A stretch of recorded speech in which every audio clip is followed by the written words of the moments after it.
السلام علیکم۔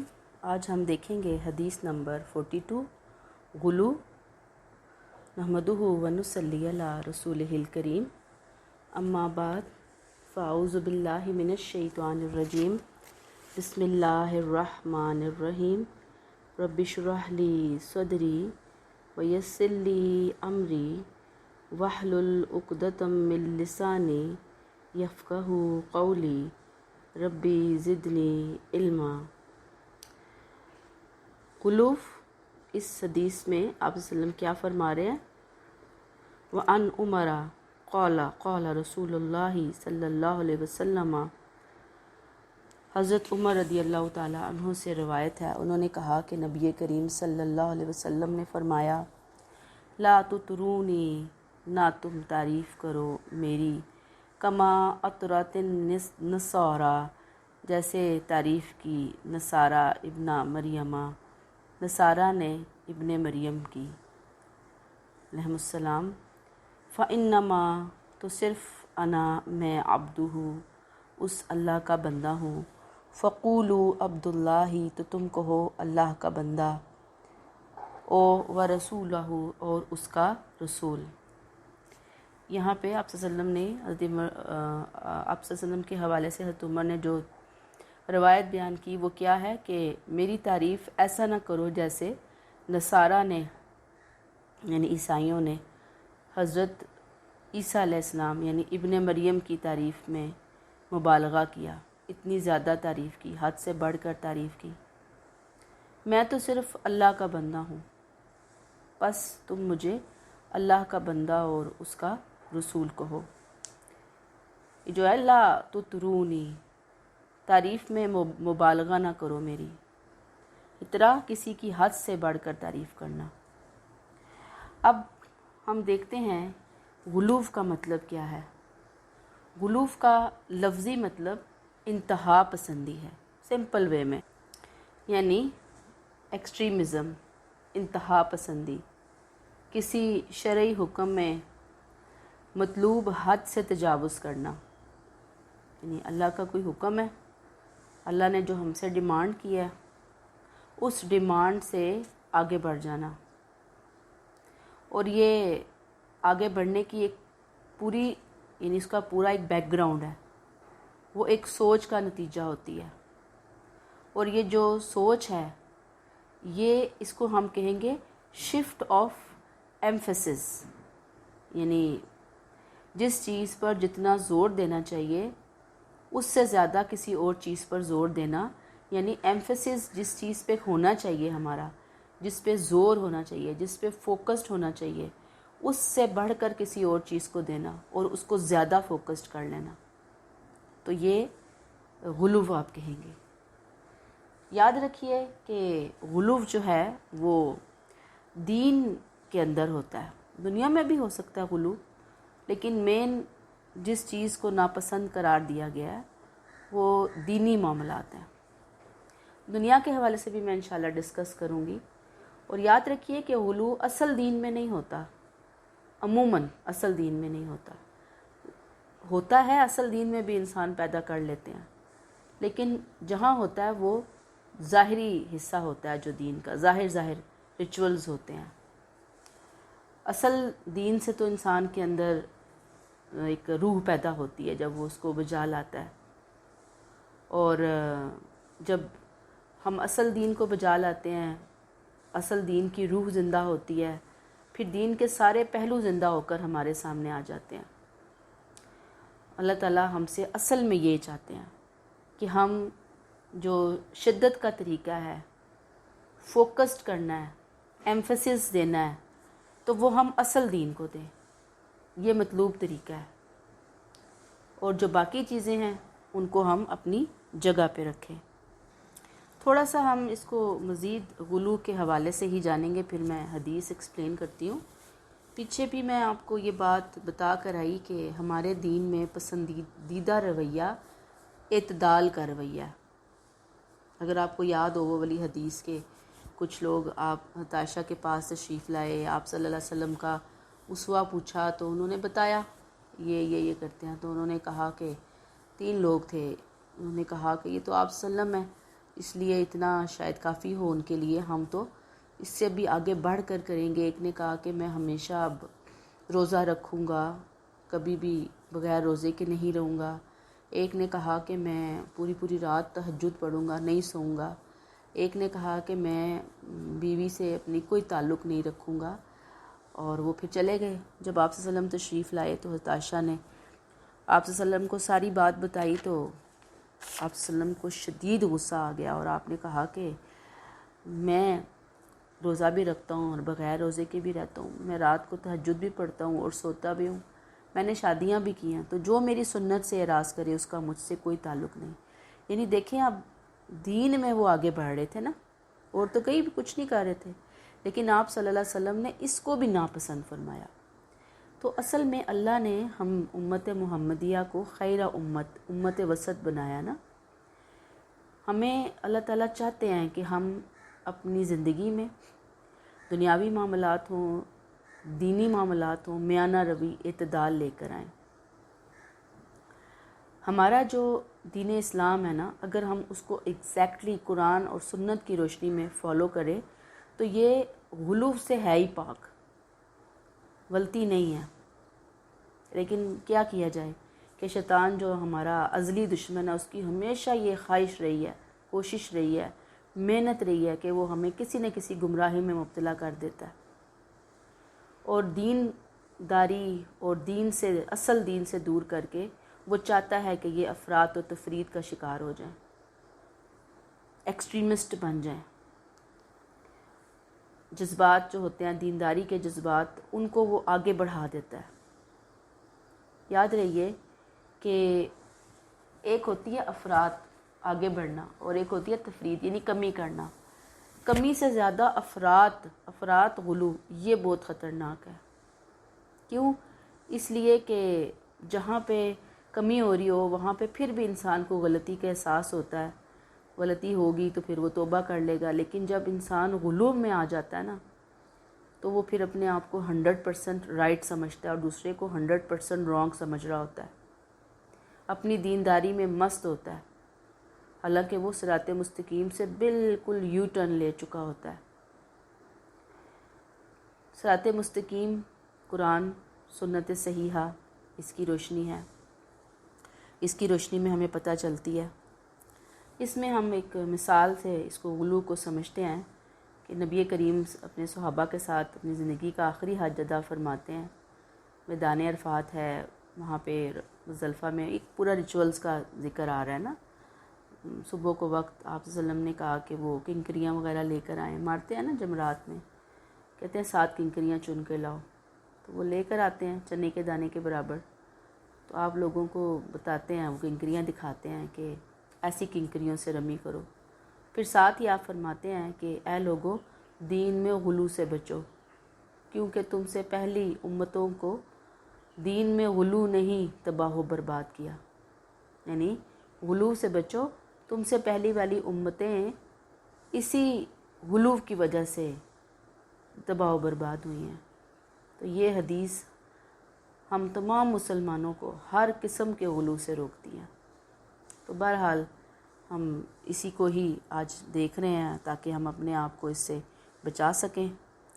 اب مثلا یہ حدیث جو آپ کی بک میں ہے، کورس میں، اس حدیث میں جو عیسائی ہیں ان کی ایک بہت بڑی گمراہی کی نشاندہی کی گئی، اور آپ صلی اللہ علیہ وسلم نے نشاندہی کی۔ وہ نشاندہی کیا کی کہ حضرت عیسیٰ علیہ السلام کے جو فالورز ہیں، انہوں نے حضرت عیسیٰ علیہ السلام کی بڑھا چڑھا کر تعریف کی، اتنی مدح و ستائش، اتنی مبالغہ آمیزی، یعنی حد سے زیادہ مبالغہ آمیزی، کہ انہیں ابدیت کے دائرے سے نکالا، یعنی بندے کے دائرے سے نکال دیا، انسان ہونے کے دائرے سے نکال دیا، تعریف میں بڑھا چڑھا کر انہیں الوہیت اللہ کے درجے پہ، اللہ یا نعوذ باللہ اللہ کے برابر کا درجہ دیا، اور ابنیت کہتے ہیں بیٹا بنا دیا، اللہ کا بیٹا بنا دیا، یعنی کچھ نے الوہیت الہ بنا دیا اور کچھ نے ابنیت۔ یہ سب کچھ کیوں ہوا؟ اس کے پیچھے نفسیات کیا تھی؟ مبالغہ آمیزی ان کی حد سے زیادہ تعریف میں۔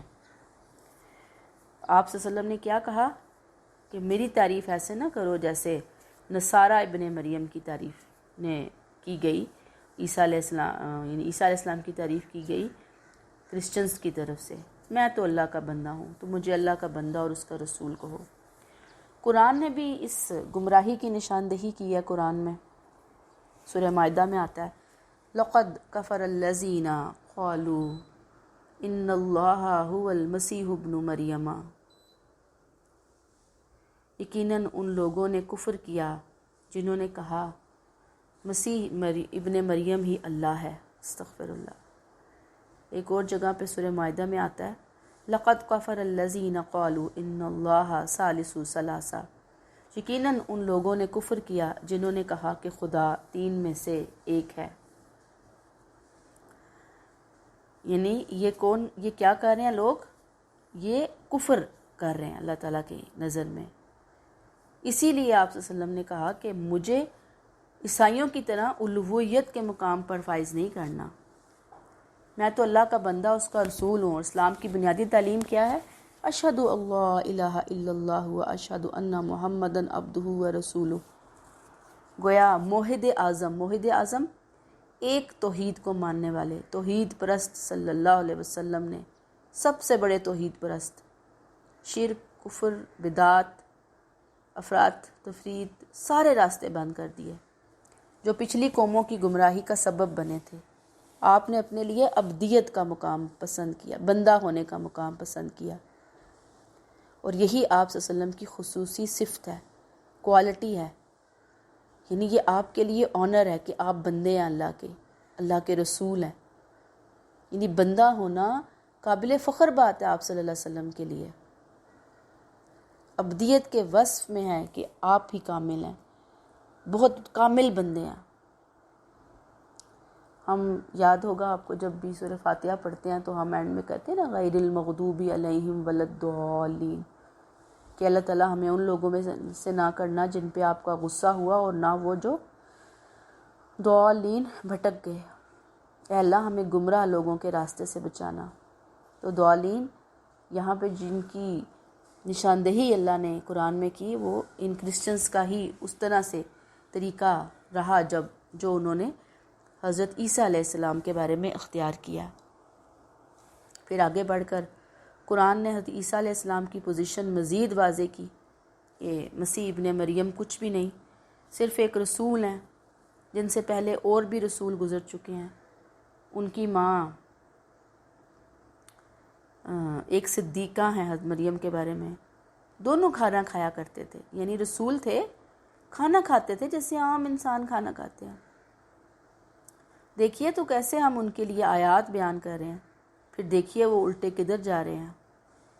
پھر ایک اور جگہ آیت آتی ہے سورہ زخرف میں عیسیٰ علیہ السلام تو محض ایک بندہ ہے جس پر ہم نے فضل کیا تھا اور اسے بنی اسرائیل کے لیے ہم نے اپنی قدرت کا ایک نمونہ بنایا تھا۔ اللہ نے کہا وہ تو ایک محض بندہ تھا، لیکن اللہ کے کلمہ کن سے پیدا ہوئے تھے، بغیر باپ کے پیدا ہوئے تھے، تو ہم نے ان کو ایک نشانی بنایا۔ وہ فضیلت جو ہم نے دی وہی دی، اس سے بڑھ کر ان کو الہ نہیں بنایا، بیٹا نہیں ہم نے اپنا بنایا۔ پھر سورہ نساء میں اللہ کہتے ہیں اب جب آپ یہ علو یاد کریں گی تو یہ ساری آیات احادیث یاد کرنی ہے آپ نے اس کے اندر۔ مسیح کو خدا کا بندہ بننے سے ہرگز انکار نہیں ہے، اور نہ مقرب فرشتوں کو، یعنی ان کو اللہ کا بندہ بننے سے انکار نہیں ہے۔ وہ نہیں کہتے کہ میں اللہ کا بندہ نہیں ہوں، اور اللہ کے مقرب فرشتے بھی اللہ کے بندے ہیں، اللہ کی مخلوق ہیں۔ وہ بھی نعوذ باللہ جیسے انہوں نے اللہ کی بیٹیاں بنایا ہوا ہے، ان کو بیٹیاں نہیں ہیں، وہ اللہ کی مخلوق، اللہ کے بندے ہیں، عبد ہیں۔ رسول بھی عبد ہیں، فرشتے بھی عبد ہیں۔ پھر سورہ نساء میں آتا ہے یوں مت کہو کہ تین ہیں، باز آ جاؤ، یہ تمہارے ہی لیے بہتر ہے۔ یعنی وہ ٹرینٹی کا عقیدہ جو انہوں نے بنایا ہوا ہے نا، کہ حضرت عیسیٰ علیہ السلام ہیں، پھر حضرت مریم ہیں، پھر روح القدس ہیں، پھر ان تینوں کو ملائیں نعوذ باللہ تو یہ تینوں مل کر اللہ بنتے ہیں۔ استغفر اللہ۔ تو اللہ نے کہا ایسے نہ کہو، باز آ جاؤ۔ پھر ایک اور جگہ سورہ مریم میں آتا ہے یہ کافر لوگ کہتے ہیں کہ اللہ نے بیٹا بنا لیا، تم نے ایسی سخت حرکت کی ہے کہ اس کے سبب کچھ بعید نہیں کہ آسمان پھٹ پڑیں اور زمین کے ٹکڑے اڑ جائیں اور پہاڑ ٹوٹ کر گر پڑیں، یعنی اللہ نے بیٹا بنایا ان کو، نعوذ باللہ۔ کتنی بڑی، کتنی سخت اللہ کے نزدیک یہ بات ہے، یہ بڑی امپورٹنٹ آیت ہے، اس کو آپ نے ضرور لینا ہے۔ اللہ اتنا غصے ہوتے ہیں کہ اگر اللہ یعنی دنیا میں قیامت کا ایک ٹائم اللہ نے مقرر نہ کیا ہوتا تو اس بات سے آسمان پھٹ جاتے، زمین کے ٹکڑے اڑ جاتے، پہاڑ ٹوٹ کر گر پڑتے، یعنی قیامت ہی لے آتے اللہ تعالیٰ۔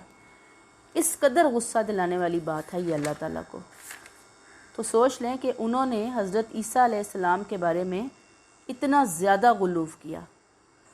آپ صلی اللہ علیہ وسلم نے ایک اور جگہ فرمایا کہ اپنے قول و فعل میں حدود سے تجاوز کرنے والے ہلاک و برباد ہو گئے، اور اسے آپ نے 3 مرتبہ دہرایا۔ جیسے میں نے آپ کو شروع میں بتایا تھا کہ غلو وہ خطرناک چیز ہے، یعنی انتہائی خطرناک حد تک ہے، جو انسان کو صراط مستقیم سے لے جاتی ہے دور۔ اب دیکھیں نا، عیسیٰ علیہ السلام بالکل توحید خالص لے کر آئے تھے، کوئی شرک، کوئی کفر کا نام و نشان نہیں تھا، لیکن ان کے ماننے والوں نے ان کی ذات میں پہلے غلو کرنا شروع کیا۔ ذات کا غلو وہاں سے نکلا، آہستہ آہستہ عیسیٰ علیہ السلام کا جو لایا ہوا دین خالص تھا اس کی شکل اتنی بگڑ گئی کہ آج وہ ایسا چونچوں کا مربع بنا ہوا ہے کہ ان کو خود بھی سمجھ نہیں آتی۔ آج کرسچینٹی کو دیکھ کر یہ اندازہ لگانا مشکل ہے کہ اس دین کی ابتدا بھی توحید خالص سے ہوئی تھی، یعنی کہ سمجھ نہیں آتی انسان کو کہاں سے غلو اٹھایا اور کہاں سے کہاں اس کو لے گیا۔ اچھا، غلو کی تاریخ دیکھیں، جو سب سے پہلی گمراہی آئی ہے نا انسانی تاریخ میں، وہ بھی غلو کے راستے سے آئی ہے۔ سورہ نوح میں ہم دیکھتے ہیں قوم نوح کے معبودوں کا ذکر ہے، ود، سوا، یغوث، یعوق، نصر وغیرہ۔ تو ان کے بارے میں حدیث آتی ہے کہ یہ ان کی قوم کے نیک لوگ تھے، بزرگوں کے نام تھے۔ وہ بزرگ فوت ہو گئے، مختلف بزرگ تھے، اولیاء، صالحین۔ تو شیطان ان کی قوم کے پاس آیا اور اس نے کہا کہ ایسا کرو، ان کی تصویریں بنا کر گھروں، دکانوں، مجلسوں میں رکھو۔ لوگوں نے ایسا کیا۔ پھر جب وہ والی جنریشن ختم ہو گئی، علم ختم ہو گیا، تو اگلی جنریشن کے پاس پھر شیطان آیا اور اس نے آ کر اگلوں کو کہا کہ تمہارے باپ دادا تو ان بتوں کی عبادت کیا کرتے تھے، لہٰذا انہوں نے اس کی عبادت کرنا شروع کر دی۔ تو نوح علیہ السلام اس زمین پر اللہ کے پہلے، جسے کہتے ہیں نا پراپر رسول، حضرت آدم علیہ السلام بھی تھے اللہ کے نبی اور رسول، لیکن جن کو آدم ثانی بھی کہا جاتا ہے، نوح علیہ السلام رسول تھے کہ ان کی ایسے پہلے رسول تھے کہ جن کی قوم میں گمراہی غلو کے راستے سے آئی، یعنی گمراہی کا جو آغاز ہوا ہے وہ اس اعتبار سے یہ پہلے رسول تھے۔ اور پھر اس کے بعد آپ دیکھ لیجئے کہ بعد میں مختلف قوموں کے اندر آتی رہیں، جیسے میں نے ابھی آپ کو بتایا کہ اللہ خاص طور پر ان کو مخاطب کر کے کہہ رہے ہیں کہ اپنے دین میں غلو مت کرو۔ اب ان کا مزید غلو کیا تھا، یعنی عیسیٰ علیہ السلام کو تو انہوں نے اللہ بنا لیا نا، پھر شریعت میں بگاڑ آیا۔ پھر ایک اور حدیث آتی ہے کہ ایک صحابی عدی بن حاتم نے آپ صلی اللہ علیہ وسلم سے ایک آیت سنی کہ اپنے علماء اور درویشوں کو اللہ کے سوا اپنا رب مت بناؤ۔ تو انہوں نے کہا کہ اللہ کے رسول، یہود و نصارہ نے تو کبھی اپنے عالموں اور درویشوں کی عبادت نہیں کی۔ تو آپ نے کہا کہ ایسا نہیں ہے کہ اگر تمہارے علماء کوئی چیز حلال کر دیتے ہیں تو تم اسے حلال مان لیتے ہو، اور اگر کوئی چیز حرام کر دیتے ہیں تو تم اسے حرام مان لیتے ہو۔ تو انہوں نے کہا ہاں یہ تو ہے بالکل۔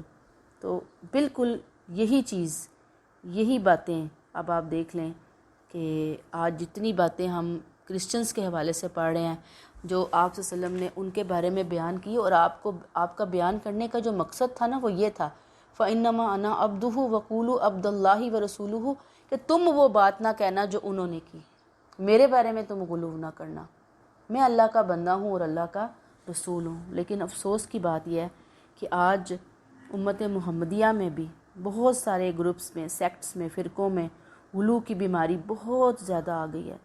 آپ صلی اللہ علیہ وسلم کو بھی مقام رسالت سے ہٹا کر مقام الوہیت کے اوپر فائز کر دیا گیا ہے، اور جو کہ ہمارے لیے پسندیدہ نہیں ہے۔ اب ہم دیکھیں گے کہ غلو جو ہے وہ عموماً کس لیے پیدا ہوتا ہے، اس کی وجوہات کیا ہے۔ سب سے بڑی وجہ یہ ہے کہ جب صحیح دین سے ناواقفیت ہوتی ہے نا تو غلو آتا ہے، ہر طرح کی بدعتیں آئیں گی۔ مثلا دین کا صحیح علم نہیں ہے، مقصد کا پتہ نہیں ہے۔ مثلا آپ دیکھیں کہ پوری رات نمازیں پڑھنا، روزے رکھنا، یا کہنا جی میرا یہ کام ہو گیا تو 500 میں نفل پڑھوں گی یا فلاں کروں گی۔ جو چیز واجب نہیں ہے آپ اس کو واجب کر لیں، جو چیز لازم نہیں ہے اس کو لازم کر لیں، جو چیز لازم ہے اس کو نکال دیں۔ تو یہ جو ناواقفیت ہے نا، یہ لے کر آتی ہے غلو انسان کی زندگی میں۔ پھر غلو کی دوسری وجہ خواہشات نفس کی پیروی ہوتی ہے کہ لوگ جو ہیں وہ اپنی خواہشات کے پیچھے چلتے ہیں، شریعت کو، عقل کو انہوں نے بالکل نعوذ باللہ بالکل کہیں پیچھے ڈالا ہوا ہوتا ہے، استغفر اللہ۔ اور وہ کہتے ہیں کہ وہ بس کہتے ہیں کہ شریعت نعوذ باللہ جہاں بھی جائے ہم تو اپنی خواہشات کی پیروی کریں گے۔ اب دل اگر کہہ رہا ہے کہ یہ کام کرو، یہ چیز پڑھو، یہ دین کے اندر فلاں چیز ایجاد کرو، دل کہہ رہا ہے نا، دل کی مرضی ہے، تو وہ آرام سے آنکھیں بند کر کے اس کو ایجاد کر لیتے ہیں، انہیں کوئی ٹینشن نہیں ہوتی اس معاملے کے اندر۔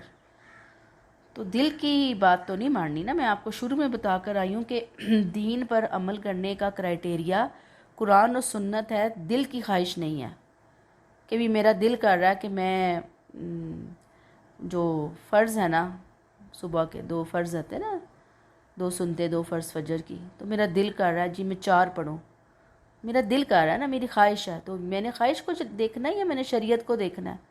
تو جب آپ کہیں کہ بھی 2 فرض ہی تو پڑھے ہیں، اس نے کون سا کوئی برا کام کیا ہے؟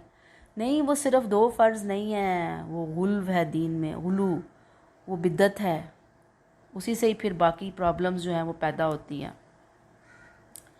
پھر اس کی ایک بہت بڑی وجہ جو جھوٹی احادیث ہے نا، یعنی کہ جو معتبر احادیث نہیں ہے، میں آپ کو بتا کر آئی ہوں کہ بہت ساری چیزیں شروع میں بتا کر آئی نا کہ فیبریکیٹڈ چیزیں آ گئی ہیں۔ اب وہ جو فیبریکیٹڈ چیزیں آئی ہیں اس کے اندر آپ صلی اللہ علیہ وسلم کے بارے میں بھی بہت ساری چیزیں آ گئی ہیں۔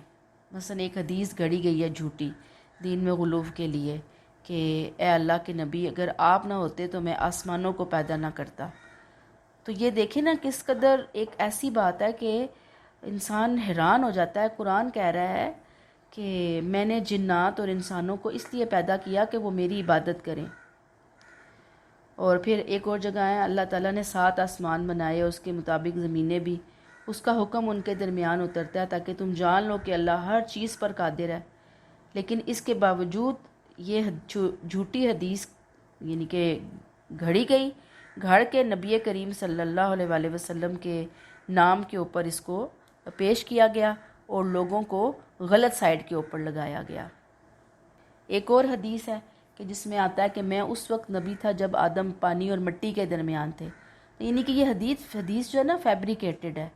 تو اب جب فیبریکیٹڈ حدیثیں آتی ہیں تو ظاہری بات ہے کہ یہ ایسی چیز ہے کہ جس سے آپ صلی اللہ علیہ وآلہ وسلم کے حوالے سے کہ ان کو اس طرح سے پیش کیا جاتا ہے کہ وہ نعوذ باللہ اللہ کے برابر، یا وہ کہاں پہنچ گئے ہیں پوری کائنات کے اندر، یعنی ان کو رسولوں کی کیٹیگری سے ہٹا کر کسی اور ہی کیٹیگری کے اندر رکھا جاتا ہے۔ لیکن آپ دیکھیں کہ اس حدیث میں آپ صلی اللہ علیہ وآلہ وسلم نے بار بار یہی سمجھانے کی کوشش کی ہے کہ بھئی غلو سے بچو، میرے بارے میں غلو نہ اختیار کرنا، اللہ کا بندہ اور اللہ کا رسول ہوں اور میرے لیے یہ آنر کی بات ہے۔ ہم کہتے ہیں نہیں، آنر تو ہم دیں گے آپ صلی اللہ علیہ وسلم کو، جو ہم نے اپنے ذہنوں کے اندر ایڈجسٹ کر لیا ہے بس اس کے مطابق ہم آپ کو آنر دیں گے۔ پھر ہمیں غلو سے بچنے کے لیے کچھ کوشش بھی کرنی چاہیے، مثلا سب سے بڑھ کر یہ کہ اللہ سے دعا کرنی ہے، اہدنا الصراط المستقیم صراط الذین انعمت علیہم غیر المغضوب علیہم ولا الضالین، یہ کثرت سے پڑھنے کی ضرورت ہے۔ پھر ایک اور صحیح مسلم کی روایت ہے، عموماً تہجد کے ٹائم لوگ پڑھتے ہیں، اس میں ایک لائن ہی میں آپ کو بتاؤں گی کہ اللہ تو اپنے بندوں کے اختلافی معاملات میں فیصلہ کرنے والے ان معاملات میں حق کی طرف میری رہنمائی فرما، یعنی جسے تو چاہتا ہے ایسے صراط مستقیم کی طرف میری رہنمائی فرما۔ تو انسان جو ہے وہ دعاؤں کی کثرت کرتا ہے۔ پھر اہل علم جو ہیں صحیح والے اہل علم، یہ نہیں کہ ایک ہوتے ہیں نا بس نارمل سے اہل علم ہوتے ہیں، اللہ تعالیٰ سے پہلے سب سے بڑی بات تو یہ کہ اللہ تعالیٰ حق کا راستہ ہمیں بتا اس معاملے میں، کیونکہ آپ صلی اللہ علیہ وسلم نے منع کیا ہے نا جس چیز سے۔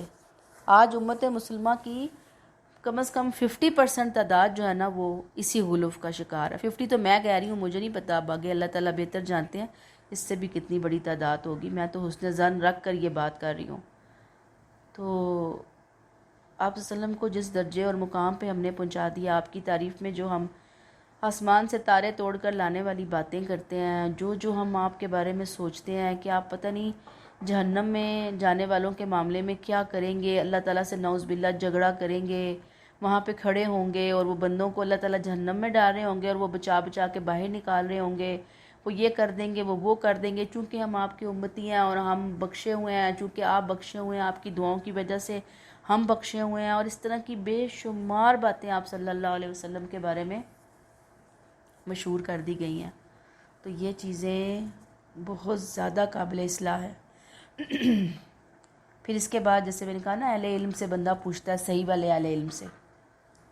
کوئی چیز سمجھ نہیں آ رہی, آج کل تو خیر یوٹیوب کے اوپر دنیا جہان کے اچھے اچھے لیکچرز موجود ہیں, آپ اس موضوع کو نکال کر دیکھیے, پڑھیے, سمجھنے کی کوشش کیجیے اور ساتھ ساتھ اللہ سے دعا کیجیے. اللہ تعالیٰ خود آپ کے دل میں ڈالیں گے, دماغ کے تالے کھولیں گے, رہنمائی کریں گے. ایسا نہ ہو کہ دعا بھی نہ کریں, کسی سے پوچھے بھی نہیں اور آخرت میں جا کر سخت پکڑ ہو, جیسے ان لوگوں نے غلو اختیار کیا, کرسچنز نے. اللہ نہ کرے کہ ہم میں سے کوئی غلو کے راستے پر چل رہا ہو. پھر یہی ہے کہ جو غلو کی جو ممانعت آپ صلی اللہ علیہ وسلم نے غلو کی ہے اس حدیث میں, اس کو ہمیشہ یاد رکھیں. اور میں نے آپ کے سامنے بے شمار اور حدیثیں اور آیتیں بھی ڈسکس کی جس میں منع کیا گیا ہے غلو سے, پچھلی قوموں کو بھی اور ہمیں بھی.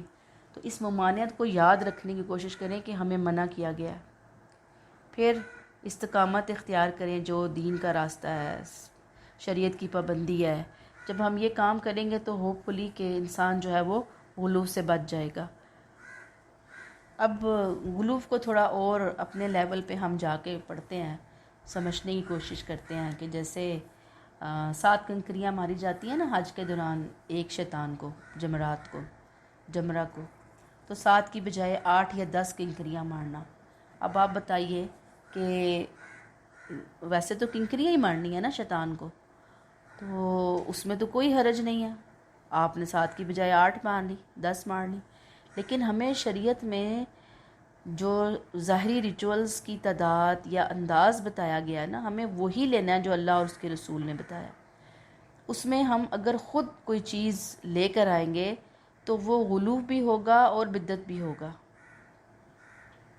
اب مثلا ہمیں یہ بتایا گیا حدیث میں کہ نماز جو ہے نا وہ پاک جوتے اگر ہوں تو ان کے ساتھ بھی ہو جاتی ہے اور بغیر جوتوں کے بھی ہو جاتی ہے. لیکن اب بعض لوگ اس طرف آ جائیں کہ نہیں جی بس جوتوں کے بغیر ہی ہوگی, جوتوں کے ساتھ نہیں پڑھ سکتے. یہ بھی غلو ہے. بھی جب ایک شریعت نے اجازت دی ہے تو پھر ہم اس فائدے کو کیوں نہیں حاصل کر سکتے؟ حاصل کیا جا سکتا ہے نا, تو کرنا چاہیے پھر ہمیں حاصل.